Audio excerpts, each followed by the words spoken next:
Hello guys, स्वागत है आप लोग का हमारे इस एसके स्टडी क्लासेस पे। तो जैसा कि हमने पिछले कक्षाओं में कुछ कक्षा 10 के जो पहला चैप्टर का जो उदाहरण था उसे कंप्लीट किया, और आज हम इस वीडियो में कक्षा 10वीं के पहले चैप्टर का पहला एक्सरसाइज करेंगे। तो चलिए इस वीडियो को स्टार्ट करते हैं और करते हैं। देखिए पहला क्वेश्चन लिखा क्या है। तो पहला क्वेश्चन बोला हमारा जो कि कक्षा 10 का जो एक्सरसाइज 1.1 है वो उसका क्वेश्चन है। इसमें बोला है निम्न संख्याओं का अभाज्य गुणनखंड के गुणनफल के रूप में व्यक्त कीजिए। तो अभाज्य गुणनखंड तो सबको आता होगा, फिर सिंपल सा अभाज्य गुणनखंड करके इसको गुणनफल के रूप में व्यक्त कर दीजिएगा। तो आइए हम करते हैं। पहले बोला 140 का, तो 140 से करते हैं। अभाज्य गुणनखंड करेंगे, 2 से काटेंगे, 2 से 14, 0 उतर जाएगा, 2 से कटेगा, 2 तिया 6, 80 से गया 10 हो गया, 2 पचे 10, 5 सते 35, 7 एकम 7। एक गुणनफल कितना आया? 2 गुणे में 2 गुणे में 5 गुणे में 7। या तो ऐसे लिख सकते हैं, ठीक। अगर ऐसे ऐसे भी लिख सकते हैं, और एक इसका और रूप है, लिखेंगे हम दूसरा रूप।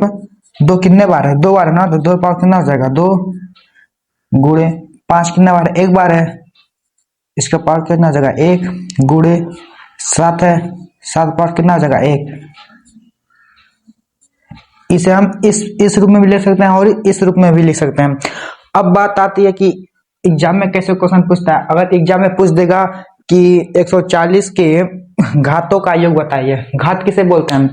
जो ये नीचे वाला है ना, इसे हम बोलते हैं आधार, इसे बोलते हैं घात। तो जब घातों का योग बोलेगा तो इसे क्या करेंगे? घातों का जब योग बोलेगा तो लिखेंगे घातों का योग, घाते का योग। योग में होता है जोड़, तो घात कितना है? 2 पावर कितना है? 2 प्लस 1 प्लस 1, 2 1 3, 3 1 4। इस तरफ क्वेश्चन अगर पूछ देगा बोर्ड एग्जाम में तो आप लोग आसानी से कर दीजिएगा। अगर गुणनफल बोल देगा तो इसी तरफ कर कर यहाँ पर गुणक चिन्ह लगा दीजिएगा। तो 2 एकम 2, 2 एकम 2, 2 एकम 2, आंसर की गुणनफल कितना हो जाएगा? 2। ये हमारा क्या हो जाएगा? पहला क्वेश्चन के कंप्लीट। आप लोग को इसी तरफ करना है। अब हम करते हैं दूसरे क्वेश्चन को, 156 का।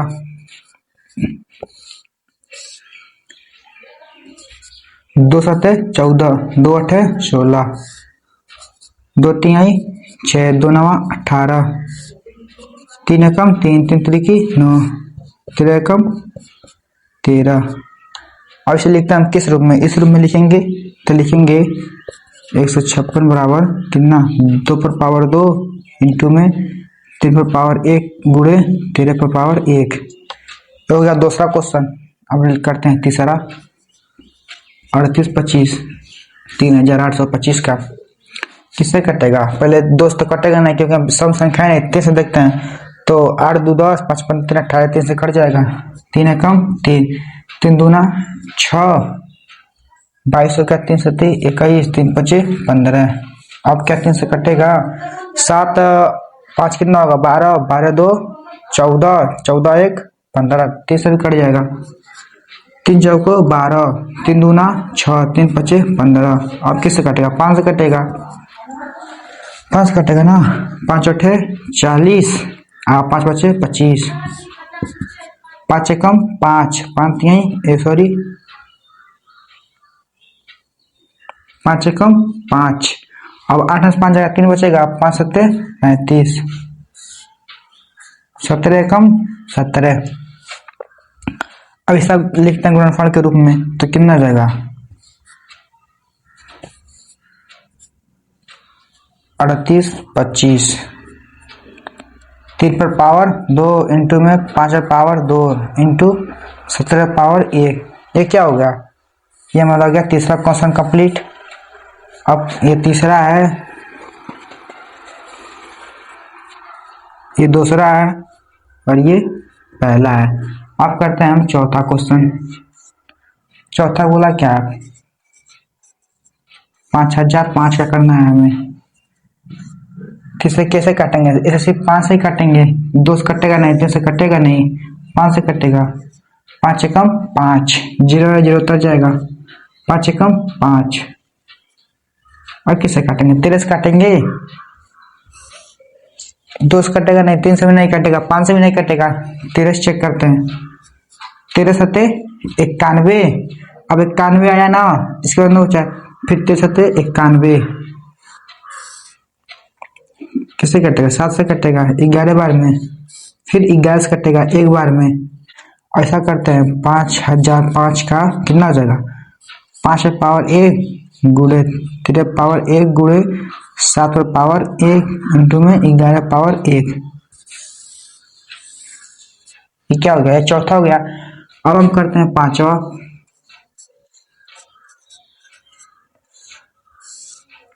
पांचवा किससे करेंगे? अब हम करते हैं पांचवा।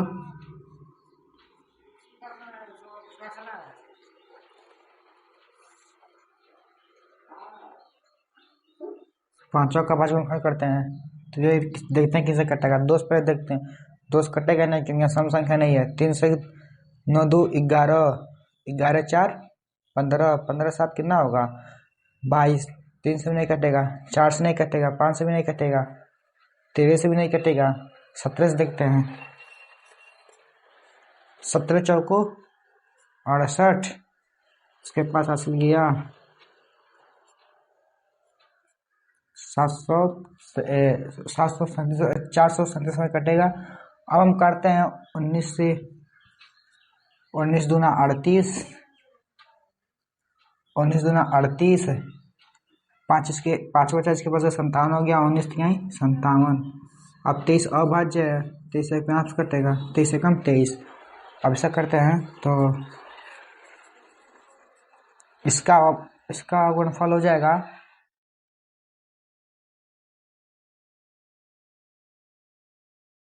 17 पावर 1, 19 पावर 1, 23 पावर 1। इसी के साथ ही हमारी ये पहला जो एक्सरसाइज पहला था, एक्सरसाइज 1.1 का पहला क्वेश्चन कंप्लीट हो गया है। आप इससे उतारना चाहते हैं तो उतार लीजिए। तो अब हम करते हैं एक्सरसाइज 1.1 का दूसरा क्वेश्चन। तो इसमें बोला क्या है? पूर्णांकों के निम्न युग्मों के HCF एलसीएम ज्ञात कीजिए। यानी बोला है पूर्णांक जो है इसका HCF और एलसीएम ज्ञात कीजिए तथा जांच कीजिए कि दो संख्याओं का गुणनफल HCF गुणे एलसीएम होता है कि नहीं। यानी हमें पहले इसका HCF और एलसीएम ज्ञात करना है, फिर इसको जांच करना है कि दो संख्याओं का गुणनफल HCF गुणे एलसीएम होता है कि नहीं। तो इसको भी करते हैं। तो आप पहला क्वेश्चन बोला है 26 और 91 का। तो सबसे पहले तो हमें इसका अभाज्य गुणनखंड करना पड़ेगा। तो इसका अभाज्य गुणनखंड करते हैं। तो पहले 26 का करते हैं। 2 एकम 2, 2 3 6, 13 एकम 13 हो गया। अब करते हैं 91 का। 9 10, 3 से 2 से नहीं कटेगा, 3 से नहीं कटेगा, 13 से काटेंगे। 13 एकम 13, 13 दूना 26, 13 39, 13 चौक 52, 13 5 65, 13 सत्ते 91, 7 एकम 7।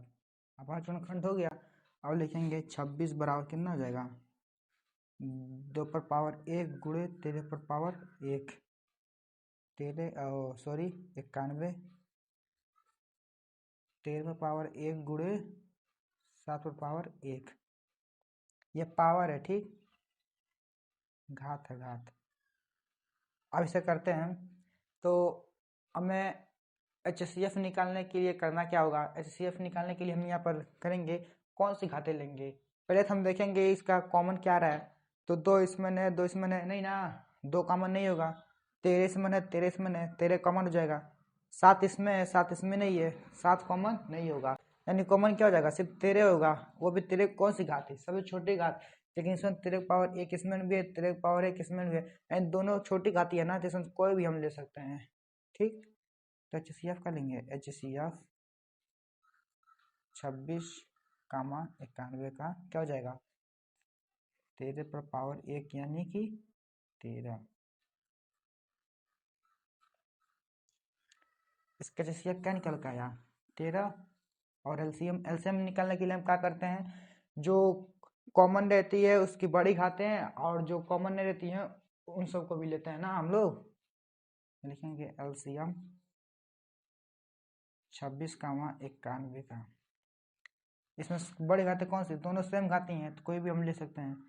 13 गुणे, अब क्या है 2 गुणे पे 7 हो गया। ऐसे गुणा कराएंगे तो 13 दूना 26, 26 कितना होगा, 26 तो 26 अगर नहीं है, 26 का टेबल नहीं याद है तो वो हम ऐसे करते हैं 26 7 छक्के 42, 42 को 2 हासिल 4, 7 दूना 14, 14 4 18, 182।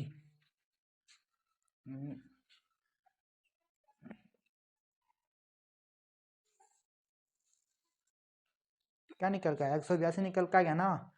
ये हमारा क्या हो गया, एचसीएफ निकल गया और एलसीएम भी निकल गया। ठीक, यहाँ तक हमारा क्वेश्चन ये लग गया। उसके आगे तक करते हैं, जांच करना है ना कि दो संख्याओं गुणनफल एचसीएफ बराबर सॉरी एचसीएफ गुण एलसीएम होता है कि नहीं। तो इसमें दो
एचसीएफ और एलसीएम का, अब कोई भी दो संख्याओं का गुणनफल सदैव एचसीएफ गुणे एलसीएम होता ही है।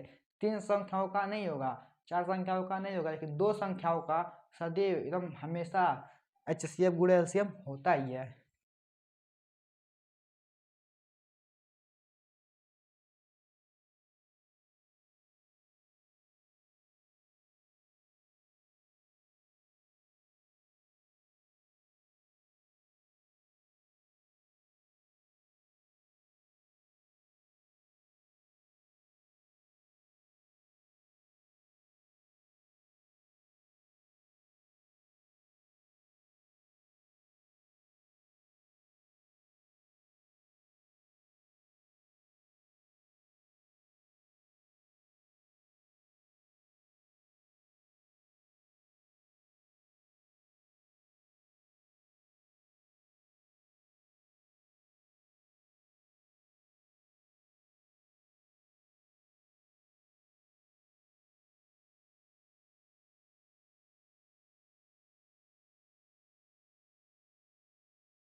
क्वेश्चन इसमें जगह है तो होते जाएगा। तीसरा देखते हैं, तीसरा का अभाज्य गुणनखंड करेंगे 336 का और 54 का। 2 से काटेंगे, 2 एकम 2 और 13 हो जाएगा, 2 छक्के 12, 2 अठे 16, 2 अठे 16, 2 चौको 8,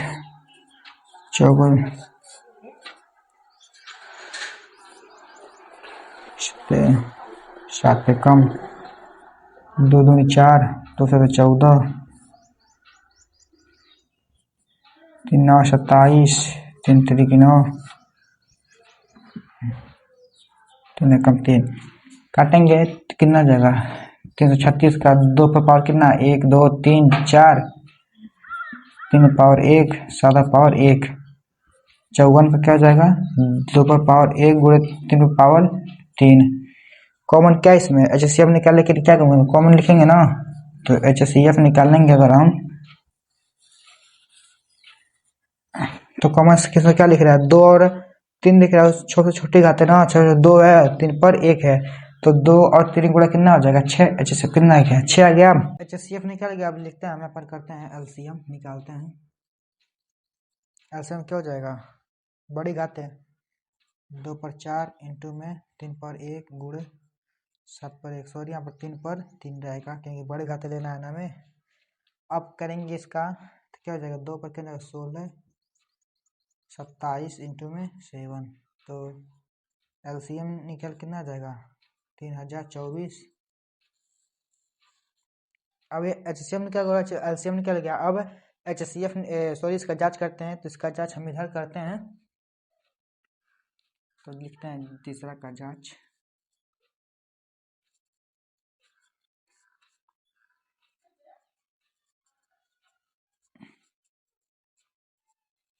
ये भी क्या है 336 गुणे 54, HCF 6, LCM 3024 कितना जाएगा, ऐसे गुणा कराएंगे तो इसका गुणा हो जाएगा 18,144। अगर आप इसका गुणा करा चेक कर सकते हैं और इसका भी गुणा कराएंगे तो इतना ही आएगा 18,144। ऐसा गुणा करा कर आप देख सकते हैं। तो इसका दो संख्याओं का गुणनफल भी 18,144 आ गया और HCF गुणा LCM का भी 18,144 आ गया। तो क्या आ गया, इसका भी हम HCF निकाल दिए, LCM भी निकाल दिए, इसका भी इधर जांच कर दिया और ये भी दोनों हो गया था। आप इसे नोट कर लीजिए। तो हम लोग बढ़ते हैं अपने तीसरे क्वेश्चन की ओर। तो अब हम करते हैं तीसरा क्वेश्चन। तो इसमें बोला क्या है, अभाज्य गुणनखंड विधि द्वारा निम्न पूर्णांकों के HCF LCM ज्ञात करें।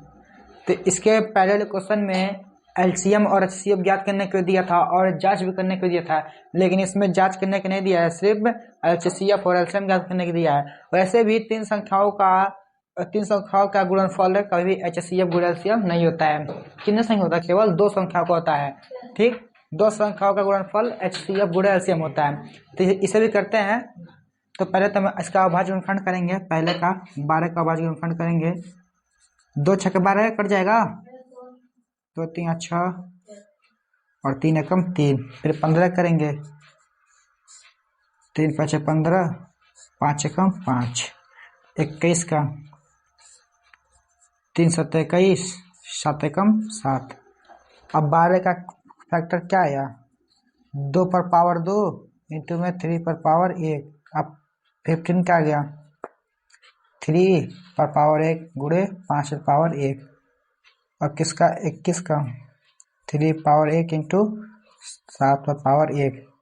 अब पहले क्या निकालें, HCF निकालें। तो HCF निकालने के लिए क्या करेंगे, लिखेंगे HCF किसका 12, 15, 21 का। कैसे पहले देखो, HCF निकालने में सिखाया था ना, जो तीनों कॉमन हो। तो इसमें कॉमन क्या है, 2 इसमें है, 2 इसमें है नहीं ना, 2 इसमें भी नहीं है, 3 इसमें है, 3 इसमें है, 3 इसमें है। ये क्या हो जाएगा, 3 क्या है, कॉमन है ना, इसमें क्या लेंगे, सबसे छोटी घात है। तो HCF क्या हो जाएगा 3 होगा। ये निकल गया हमारा HCF। और LCM निकालते हैं, लिखेंगे LCM क्या है एक 2 रहेगा, 2 पर पावर 2 गुणे 5 पर पावर 1 गुणे 7 पर पावर 1 इंटू में 3 पर पावर 1। अब इसे गुणा करेंगे, 2 का क्या हो जाएगा 4, 5 का होगा 5 गुणे 7 गुणे 3 क्या हो जाएगा 4 5 20 और 20 तिहाई 60 है, और 60 का गुणा 70 में कराएंगे तो कितना होगा 420। तो एलसीएम कितना हो जाएगा, इधर जगह नहीं है इधर लिख दे रहा हूँ, एलसीएम बराबर 460। ये क्या हो जाएगा एलसीएम, और ये एचसीएफ। पहला क्वेश्चन हो गया। अब करते हैं हम दूसरा। पहले दूसरा काफी 70 का पहले आवाज में खंड कर लेते हैं। 17 कम 17 23 कटेंगे, 23 अभाज्य अपने आप से कटेगा, 23 से कम 23, 29 का ये भी अभाज्य है, 29 से कम 29 पूरा पूरा कट गया।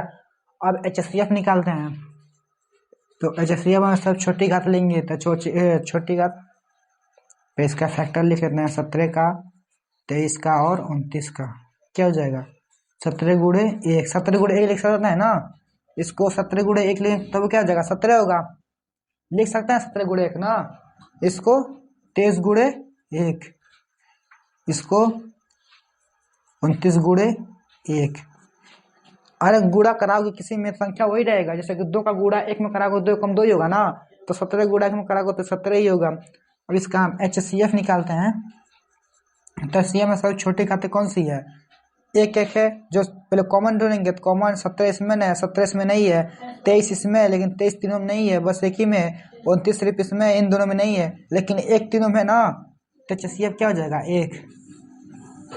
और एलसीएम निकालने के लिए हमें सभी घातें लिखने पड़ेगी, तो कितना हो जाएगा 17 इंटू 23 इंटू 29। अब इसका गुणा कराएंगे, इसका गुणा कर बताओ कितना हो रहा है उसका, 17 इसका गुणा करना कितना होगा 11,339। गुणा करा चेक कर लेना, ये क्या निकल गया हमारा एलसीएम, एचसीएफ भी निकल गया, एलसीएम भी निकल गया। दूसरा क्वेश्चन भी कंप्लीट हो गया। अब क्या लास्ट वाला क्वेश्चन देखते हैं, इसका लास्ट वाला क्वेश्चन तीसरा भाग, किसका पहले 8 का फैक्टर करेंगे, आवाज गुणनखंड करेंगे ना, 2 चौको 8, 2 दूनी 4, 2 एकम 2, समझ आ रहा है ना।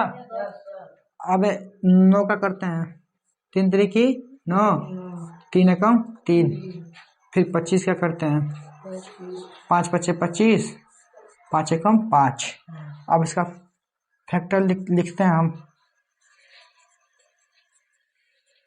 2 पर पावर 3, 3 पर पावर 2, 5 पर पावर कितना आ जाएगा 2, इंटू में 1 1 लिख लूँ,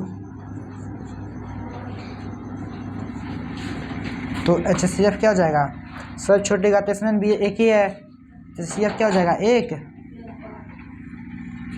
और एलसीएम में क्या हो जाएगा, सबसे छोटी घात क्या हो जाएगा 2, एक हो जाएगा 2, 2 पर पावर 3 इंटू में 3 पर पावर 2 इंटू में 5 पर पावर 2 इंटू में 1 क्या हो जाएगा, 2 पर क्या लिखेंगे 8 9 25 इंटू में 1। इसका गुणा करना कितना होगा, एलसीएम कितना आएगा, गुणा करना कितना आएगा 1800। इसका गुणा कराएंगे तो इसका आएगा 1800, गुणा करा कर इसे चेक कर लेना, ठीक। क्या क्या हो जाएगा, ये भी तीनों हमारा तीसरा भी कंप्लीट हो गया, तो इसे नोट कर लो। तो अब लोग हम चौथा क्वेश्चन करते हैं। तो चौथा में दिया क्या है, एचसीएफ 306 और 697 का क्या दिया है, एचसीएफ 9 दिया है और एलसीएम पूछ रहा है, यानी एचसीएफ दिया है और एलसीएम पूछ रहा है, और मैंने एचसीएफ और एलसीएम का सूत्र भी लिखवा दिया है। तो एचसीएफ किसका दिया है 306 और 697 का एचसीएफ 9 दिया है, और पूछ रहा है कि एलसीएम 306 और 697 का एलसीएम ज्ञात कीजिए। तो इसका सूत्र लगा दे रहे हैं हम, तो सूत्र क्या रहेगा एलसीएम का, अल्लाह मत करो। दो संख्याओं का गुणनफल ना,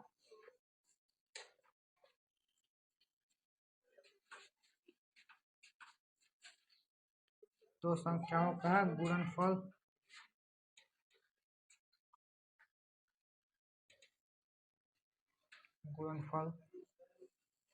अपान में HCF। ठीक, LCM बराबर दो संख्याओं का गुणनफल बटा HCF है। ठीक, तो LCM हमें दिया नहीं, HCF दिया है, और दो संख्याओं क्या है 306 और 697 दिया है।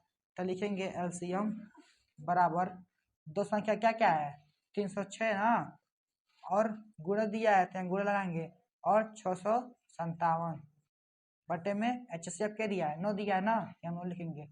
अब इसे का सॉल्व करेंगे तो 9 से कट जाएगा ना 34 बार में। अब इसे गुणा करा देंगे तो क्या आ जाएगा, LCM बराबर इसे गुणा कराओ कितना आ रहा है, इसको से काट दे, इसका गुणा कराओ कितना आ रहा है, कितना आ जाएगा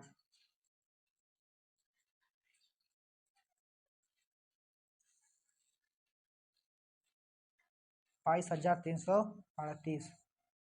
ये क्या निकल गया हमारा LCM। अगर यहाँ पर LCM दिया रहता है HCF पूछता तो ये HCF यहाँ आ जाता और LCM यहाँ आता, HCF का सूत्र बन जाता। तो इसे नोट कर लो, फिर हम अगले क्वेश्चन की ओर बढ़ते हैं। तो अब हम करते हैं इसका पांचवा क्वेश्चन। पांचवा क्वेश्चन बोला क्या है, जांच कीजिए कि क्या किसी प्राकृतिक संख्या क्या होती है, जो गिनती संख्या को हम प्राकृतिक संख्या कहते हैं, जिसे हम यन से दर्शाते हैं। तो यन के लिए संख्या 6 पर पावर यन अंक 0 पर समाप्त हो सकती है। ऐसा बोला क्या है, ऐसा बोला है कि ऐसा कोई प्राकृतिक संख्या है कि 6 पर जैसे यन है ना, यन के जगह पर ऐसा कोई प्राकृतिक संख्या में ऐसा रख दें कि उसकी जगह पर क्या कर दे, वो शून्य कर दे, हल्ला मत करो, उसको अब क्या कर दे शून्य कर दे। तो करते हैं। तो सबसे पहले मैंने ये देखो, ये पांचवा क्वेश्चन एक्सरसाइज का है, लेकिन ऐसा ही उदाहरण में भी था, जैसे 4 पर पावर यन था, सेम वही क्वेश्चन है, सिर्फ भाषा बदल दिया है। सबसे पहले क्या करेंगे, अभाज्य गुणनखंड करेंगे, क्योंकि डिस्कस इसका हो चुका है उदाहरण में ही। तो 6 पर इसका फैक्टर करेंगे, 2 3 6, 3 एकम 3। और मैंने इसका एक प्रमेय पढ़ाया था, तो मैं एक बार और प्रमेय लिख दे रहा हूँ। प्रमेय हमारा क्या था, किसी भी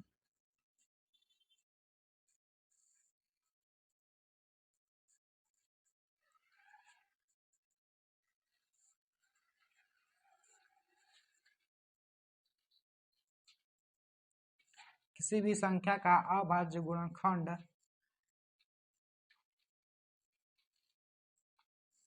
में 2 व 5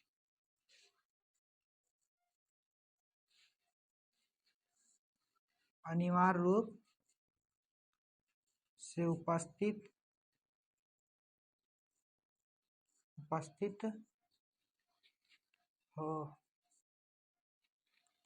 हो तो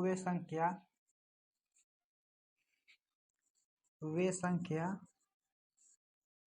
0 पर समाप्त होती है। ठीक, पद में क्या था, किसी भी संख्या का अभाज्य गुणनखंड में 2 व 5 अनिवार्य रूप से उपस्थित हो तो वह संख्या 0 पर समाप्त होती है। तो इसका अभाज्य गुणनखंड कहें हम लोग ना, अभाज्य गुणनखंड क्या आया 2 और 3 आया। तो लिख सकते हैं, पहले लिखेंगे 6 पर पावर n बराबर, इसका फैक्टर कितना आया 2 और 3 आया ना, पावर n। क्या इसमें सिर्फ 2 आ रहा है, 5 आ नहीं रहा है, तो क्या हो जाएगा, क्या 0 पर समाप्त होगी, नहीं होगी, क्योंकि यह प्रमेय बोला, ये खुद स्वयं प्रमेय बोला है, किसी भी संख्या का अभाज्य गुणनखंड करने में 2 और 5 अनिवार्य रूप से उपस्थित हो तो वह संख्या 0 पर समाप्त होगी। लेकिन इसमें 2 तो उपस्थित है, लेकिन 5 उपस्थित नहीं है। क्या इसमें सिर्फ 2 बोला है, नहीं ना, 2 और 5 दोनों बोला, वो भी अनिवार्य रूप से उपस्थित हो, तो वो क्या है 2 उपस्थित है, 5 उपस्थित नहीं है। तो ये संख्या शून्य पर समाप्त नहीं होगी। अगर यहीं पर 2 × 5 रहता, 2 और 5 दोनों उपस्थित रहता तो ये संख्या शून्य पर समाप्त होती, लेकिन 2 और 3 आया इसका अभाज्य गुणनखंड करने पर, तो इसमें 2 तो मिल रहा है लेकिन 5 नहीं मिल रहा है, तो क्या संख्या शून्य पर समाप्त होगी? नहीं होगी। तो इसका हम लिखते हैं, इसे लिखेंगे हम कि 6 पर पावर n अंक के अभाज्य गुणनखंड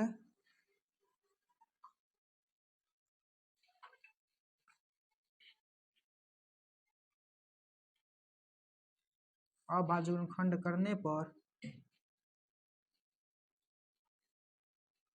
पर 2 उपस्थित है, 2 उपस्थित है लेकिन 5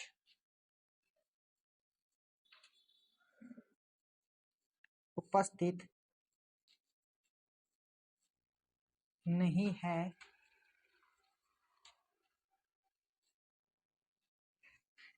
इसलिए यह संख्या 0 पर समाप्त नहीं होगी या हो सकती है। इससे हमें क्या मिला कि पर में जो बोला है किसी भी संख्या का अभाज्य गुणनखंड करने में 2 व 5 अनिवार्य रूप से उपस्थित हो तो यह संख्या शून्य पर समाप्त होती है। और हमने इसका अभाज्य गुणनखंड किया तो इसका फैक्टर मिला 2 और 3, जो कि 2 तो उपस्थित है परंतु 5 उपस्थित नहीं है, तो इसी की वजह से ये संख्या शून्य पर समाप्त नहीं हो गई। तो इसका मैं भाषा लिख दिया हूँ कि 6 पर पावर n, क्योंकि न 6 पावर n है, 6 पावर n अंक के लिए अभाज्य गुणनखंड करने पर 2 उपस्थित है लेकिन 5 उपस्थित नहीं है, इसीलिए यह संख्या शून्य पर समाप्त नहीं होगी। तो भी 5 क्वेश्चन भी कंप्लीट हो गया है, तो आप इसे नोट कर लीजिए। तो हम करते हैं इसका छठा वाला क्वेश्चन क्या है, 6 क्वेश्चन क्या है। व्याख्या कीजिए कि 7 × 11 × 13 + 13 और 7 × 6 × 5 × 4 × 3 × 2 × 1 प्लस का 5 भाज्य संख्या क्यों है। ये वेरी वेरी इंपॉर्टेंट है, ये हमेशा एग्जाम में पूछता है।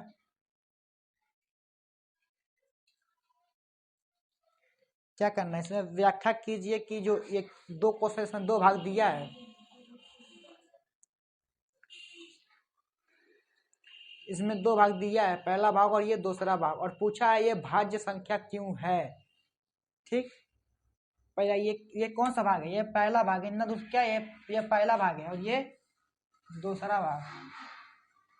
तो पहले भाग को हम सॉल्व करते हैं। पहला भाग,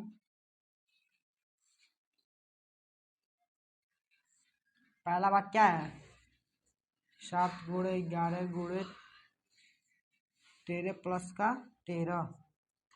इसमें कितने पद हैं, पद कितने हैं, 2 है ना। देखो जितना चिन्ह रहेगा उसका एक गुना, माने उसका एक ज्यादा पद रहता है। जैसे कि इसमें एक चिन्ह है तो 2 पद है, ये नहीं पद है, ये चिन्ह नहीं है, ये इसे गुणा कराओगे तो एक ही आएगा। जैसे 2 का में गुणा करते तो 2 ही आता है ना, इसका भी गुणा कराओगे उतना ही आएगा। इसी तरह इसी क्या ये एक पद है या, और ये पद, ये 2 पद हो गया। अगर इसी तरह मान लो 7 × जगह 5 प्लस 4 × 7 प्लस 9 × 7। अब इसमें देखो 2 चिन्ह है ना, अब 3 पद हो गया, 1 पद 2 पद 3 पद। इसी तरह पे इसमें एक चिन्ह था जिसमें 2 पद था, एक और ये ओके ये। अब समझे कितने पद होना है, इसमें कितने पद है, एक पद है ना, 2 पद है इसमें, एक पद ये और एक पद ये। ऐसे से कॉमन लो, कॉमन क्या रहेगा, 13। कॉमन वाला जो दोनों में हो तो 13 भी है, और कोई संख्या है नहीं दोनों में, सिर्फ 13 ही है, तो 13 क्या जाए कॉमन। और मैंने कॉमन के बाद कुछ बताया था, कॉमन लेने का मतलब उस संख्या में भाग देना। तो 13 से 7 कटेगा नहीं, ये भी नहीं कटेगा, लेकिन ये इस 13 से ये 13 कट जाएगा ना, एक बार में कटेगा। तो लिखेंगे 7 × 11 × 13 जब क्या हो जाएगा 1 प्लस 13 से इस तरह भाग दे कितने जाएगा, एक बार में जाएगा।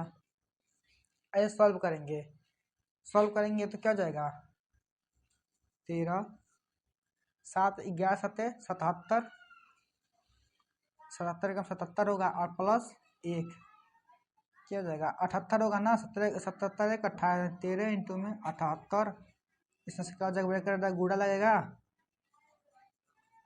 तो इसका आंसर क्या हो जाएगा, 10 और 14।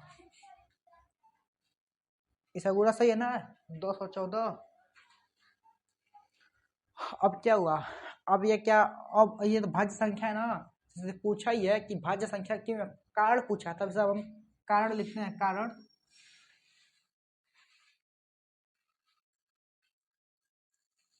अब यहाँ पर हम कारण लिखते हैं कि यह भाज्य संख्या क्यों है। जैसे लिखेंगे हम कि 10 14 की संख्या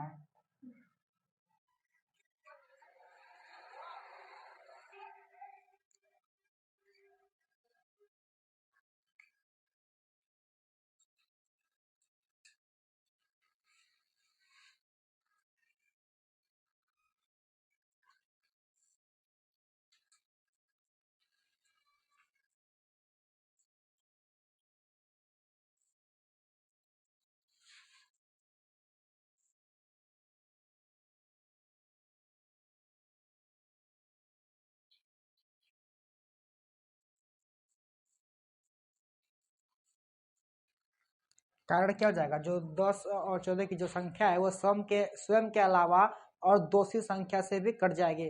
जो स्वयं के अलावा और दो संख्या से कटे उसी को हम ना भाज्य संख्या कहते हैं। तो भाज्य संख्या जैसे कि कौन कौन से कटेगी, एग्जाम्पल लिख लो, किससे किससे कटेगी, 113 से कटेगी, फिर 78 से कटेगी, 2 से कटेगी, सॉरी यहाँ पर गुणा में लिख रहा हूँ, कॉमन लिखना चाहिए, तो 2 से कटेगी, 3 से कटेगी, 4 1 5 1 6 3 से भी कटेगी, 4 से नहीं, 5 से भी नहीं कटेगा, किससे कटेगा, 13 से कटेगा, 78 से कटेगा। इसी तरह तमाम संख्या आएंगी जिससे ये कट जाएगा। यह तो हमारा क्या पहला भाग कंप्लीट हुआ। अब इसी तरफ दूसरा भाग है, जो दूसरा भाग आप लोग के लिए क्वेश्चन में सॉरी आप लोग के क्वेश्चन रहेगा, तो आप इसे कमेंट कर उत्तर बताएगा। सेम इस तरफ ये भी करना है, इसमें से दोनों में से पद निकालना है, कॉमन लेना है, इसको सॉल्व कर जो इसमें लिखे हैं, जो कारण लिखे हैं वही कारण इसमें लिख दीजिएगा। बस एक ये दूसरा भाग, और ये वेरी वेरी इंपॉर्टेंट है, ये हमेशा बोर्ड के एग्जाम में पूछता है, या तो एक क्वेश्चन एक भाग देगा या फिर दोनों भाग देकर पूछ लेगा, तो इसे नोट कर लीजिए। और दूसरा भाग आप लोग के लिए होमवर्क रहेगा। तो अब हम करते हैं 7वां क्वेश्चन, जो कि इस एक्सरसाइज का आखिरी क्वेश्चन है। तो क्या हो जाएगा, किसी जो क्वेश्चन है जो बोला है, किसी खेल के मैदान के चारों ओर एक वृत्ताकार पथ है, इसे यहाँ पर बनाते हैं। किसी खेल के मैदान के चारों एक वृत्ताकार मतलब एक गोला बना लिया हम, वृत्ताकार पथ है। इस मैदान के एक चक्कर लगाने में सोनिया, तो मान लो यहाँ पर एक प्रारंभिक वेग है जो कि सोनिया 18 मिनट लगाते हैं, जबकि इसी मैदान का एक चक्कर लगाने में रवि को 12 मिनट लगते हैं।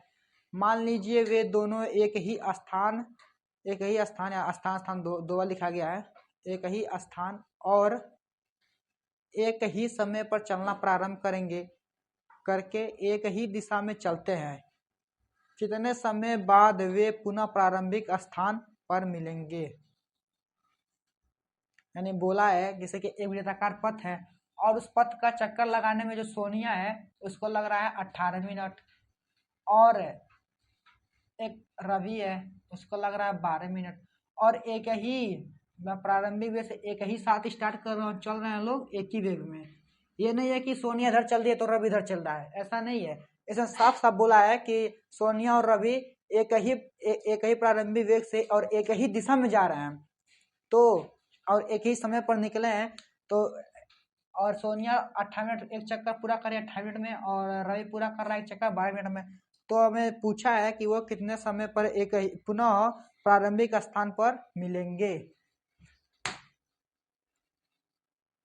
ठीक, बोला कितने समय पर प्रारंभिक वेग पर वो लोग मिलेंगे। तो इसका करते हैं सॉल्यूशन।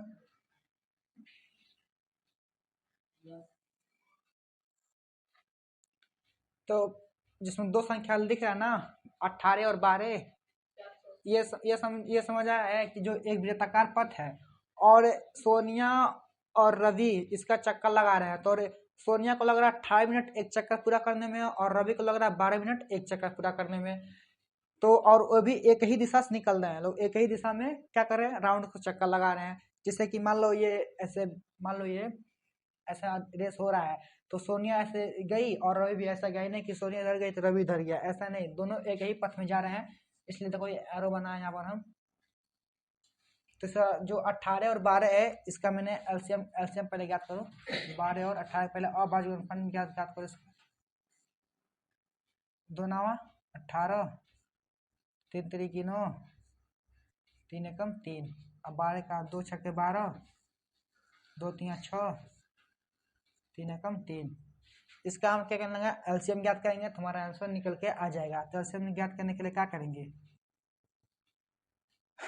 इसमें से क्या करेंगे, सबका गुणा कराएंगे ना। 2 पर पावर कितना हो जाएगा, 2 पर पावर 2 गुणे, पहले मैंने इसका फैक्टर लिख दे रहा हूँ, उसके बाद करते हैं 12 18 का। 2 पर पावर 1 गुणे 3 पर पावर 2, 2 पर पावर 2 गुणे 3 पर पावर 1। और सबसे बड़ी घातें क्या हो जाएगी एलसीएम निकालने के लिए, 2 पर पावर 2, ठीक, 2 पर पावर 2 हो जाएगा गुणे 3 पर पावर 2, और ये 2 पर पावर 1 इंटू में 3 पर पावर 1।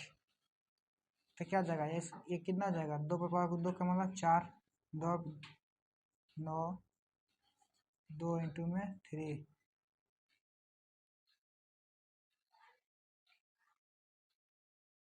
नहीं सॉरी यहाँ गलती हो रहा है, गलती हो रहा है। HCF निकाल नहीं रहे हम लोग, निकाल रहे हैं एलसीएम। तो एलसीएम निकालेंगे, सबसे बड़ी घाते हो जाएगी इसका 2 पर पावर 2 इंटू में इसका 3 पर पावर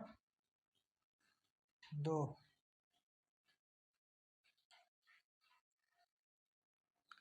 ये तो मिल रहा है, हाँ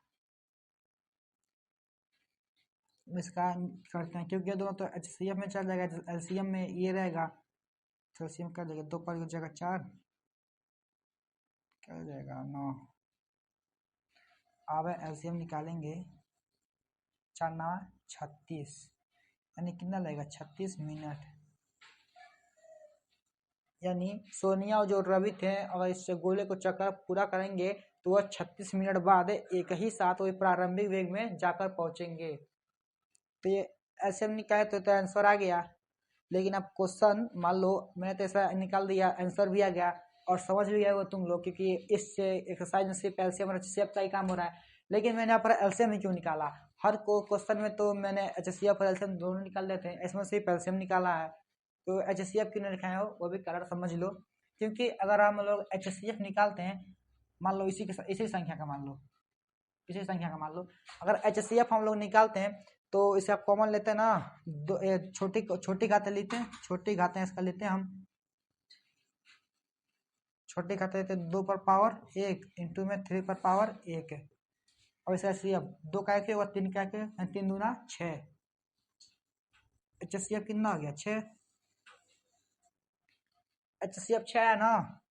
अब देखो अगर एचसीएफ ये भी क्या जगह, ये मिनट में आएगा क्योंकि मिनट का बात हो रहा है, ये भी मिनट में आएगा।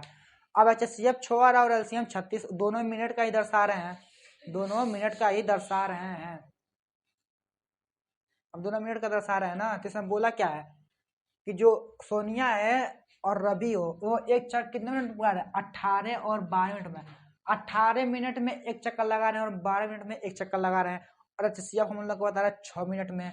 अरे भाई जब वो एक चक्कर लगाना है 18 मिनट और 12 मिनट में, तो 6 मिनट में कैसे पॉसिबल है कि दोनों लोग प्रारंभिक वेग में पहुंच जाएंगे, ये कभी हो सकता है, पॉसिबल है। मान लो कोई ग्राउंड है, ठीक, मान लो कोई ग्राउंड है, एक सोनिया और रवि है, उसका चक्कर लगाना 18 मिनट है में एक चक्कर पूरा कर, एक चक्कर कितने मिनट में 18 मिनट में, और रवि एक चक्कर 12 मिनट में। और एचसीएफ निकालेंगे तो वो बोल रहा है 6 मिनट में एक ही जगह पर। अरे जब 6 मिनट में एक चक्कर पूरा ही नहीं होगा तो कैसे 6 मिनट में एकदम पूरा प्रारंभिक वे तो सब एक ही साथ मिल जाएंगे, मिलेंगे नहीं मिलेंगे। इसी तरह हम लोग HCF इसका यहाँ पर वैसे ही पता चल रहा है कि इसका HCF में आंसर नहीं होगा, और LCM में ये इसी हम मान सकते हैं कि 36 मिनट में ये दोनों लोग आपस में मिल सकते हैं। देखो रवि क्या कर रहा है, रवि सोनिया से तेज दौड़ रहा है ना, क्योंकि रवि का स्पीड कितना है, 22 मिनट में एक चक्कर लगा रहा है, और सोनिया 28 मिनट में एक चक्कर लगा रही है, 28 मिनट एक चक्कर लगा रही है ना। जब सोनिया 2 चक्कर पूरा करेगी तब तक रवि 3 चक्कर पूरा कर चुका होगा, क्योंकि 18 का गुणा 3 करोगे 36 होगा ना, और 12 का गुणा 3 में करोगे, यहाँ पर 2 जाएगा, 18 दूना 36, 12 गुणे 3, ये किसका, ये रवि 12 मिनट पूरा कर रहा है, ये सोनिया 28 मिनट में पूरा कर रही है। 18 दो चक्कर लगाए तो 28 मिनट में, और रवि 3 चक्कर लगाया 36 मिनट में, कितना लगा 3 चक्कर लगाया, और 36 मिनट को वो लगा कर एक ही जो जांच स्टार्ट किए थे वहां पर आकर वो लोग मिल जाएंगे। तो समझ में आया। तो इसके HCF इसलिए हम नहीं निकालेंगे, यहाँ पर LCM निकालेंगे। अब समझना है क्यों LCM नहीं निकाले हैं, क्यों HCF निकाले हैं, क्योंकि HCF छोटा 6 मिनट बता रहा है, और 6 मिनट में पॉसिबल है नहीं। जब 6 मिनट में एक ही राउंड नहीं पूरा हो रहा है तो कैसे यहाँ पर आगे मिल जाएंगे सब, इसलिए हम क्या निकालेंगे LCM। तो इसका आंसर क्या जाएगा 36 मिनट। तो इसी के साथ ही ये एक्सरसाइज 1.1 यहाँ पर समाप्त होता है। अगर आप लोग को ये वीडियो थोड़ा भी अच्छा लगा तो उसको लाइक शेयर कमेंट जरूर कीजिएगा। थैंक्स, धन्यवाद।